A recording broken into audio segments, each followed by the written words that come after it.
شادی کرنے کے بعد عام طور پہ طلاقیں کیوں ہو جاتی ہیں، گھر آباد کیوں نہیں ہو پاتے؟ تو یاد رکھنا، پیارے نبی صلی اللہ علیہ وسلم نے فرمایا کہ جب بھی عورت کی شادی کرنی ہے اس سے اجازت لی جائے، اس کی رضا مطلوب ہو، طلب کی جائے۔ حتیٰ کہ پیارے نبی صلی اللہ علیہ وسلم نے فرمایا اگر وہ عورت شادی شدہ ہے، پہلے طلاق ہو گئی یا بیوہ ہو گئی، تو اس کا حکم لیا جائے، زبان سے اقرار کروایا جائے کہ بیٹی آپ کی شادی ہم ادھر کر رہے تیار ہیں۔ اگر وہ اجازت دے دیتی ہے، زبان سے اقرار کر کے کہتی ہے، تو پھر اس کی شادی وہاں پر کرو۔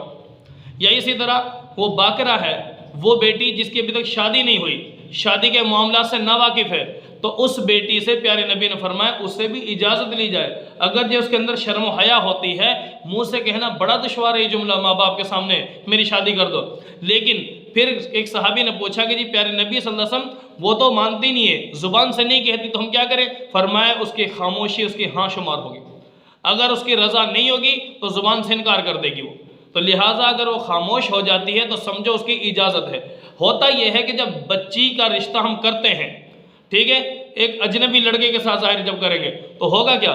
ہوتا یہ ہے کہ اگر اس بچی کا اس لڑکے کے ساتھ اگر ذہن ملتا ہوگا، ٹھیک ہے، جب ذہن ملے گا تو ان کی شادی آپس میں طے ہو جائے گی، تو آپس میں پیار محبت بڑھ جائے گا۔ لیکن اگر بچی راضی نہ ہو یا وہ لڑکا راضی نہیں ہے وہاں پر کرنے کو، تو پھر ماں باپ زبردستی گویا کر رہے ہیں، بچی کی سوچ کے خلاف کر رہے ہیں یا بچے کی سوچ کے خلاف کر رہے ہیں، تو ہوگا کیا؟ وہ شادی نہیں رہے گی، وہ محبتیں باقی نہیں رہے گی۔ ہوگا کہ چند دن کی وہ ہے معاملات ہیں، جب انسان کے اندر دل میں وہ دلی طور پہ بیوی کی محبت ہے ہی نہیں، ہوگا کیا؟ چند دن کا نشہ شادی کا وہ پورا کر لیا، محبت دل میں ہے نہیں، مرد گھر پہ ٹائم نہیں دے گا اور بیوی انتظار میں ہوگی کہ میرا شوہر میرے پاس آئے، شوہر گھر پہ ٹائم دے۔ شوہر کا جب دل میں محبت نہیں ہوگی اس بیٹی کی تو وہ شوہر گھر پہ ٹائم نہیں دے گا۔ جب ٹائم نہیں دے گا تو بچی تنگ ہوگی، بچی جب تنگ ہوگی تو طلاق کی طرف نوبت جائے گی۔ سمجھ آ رہی ہے نا؟ یا یہ تو اس وقت ہے بندے کے دل میں محبت نہ ہو۔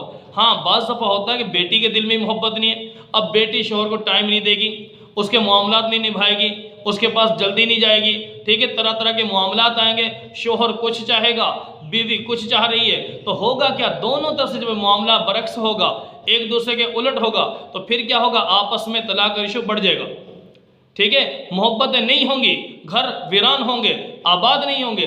گھر کے آبادی کی، خانہ آبادی کی صورت یہ ہے کہ اس وقت بچے کی رضامندی بھی ہو، بچی کی رضامندی بھی ہو، اس میں پیار محبت سے کریں یہ معاملہ، ٹھیک ہے۔ ماں باپ اپنے بچوں کی رعایت رکھتے ہوئے ایسا رشتہ تلاش کریں جو ان کی سوچ ہو جیسے، اور بہترین تربیت کریں تو آپ کی بیٹی بہترین آپ کی سوچ کے اوپر فیصلہ کرے گی۔ تو اس لیے گھروں کی آباد کرنے کی ایک صورت یہ ہے کہ بچیوں کی جب شادی کی جائے اس سے پہلے ان سے اجازت طلب کی جائے، ان کے ذہن کو دیکھا جائے، اس کے مطابق ان کی شادی کی جائے گی تو گھر کبھی بھی خراب نہیں ہوگا۔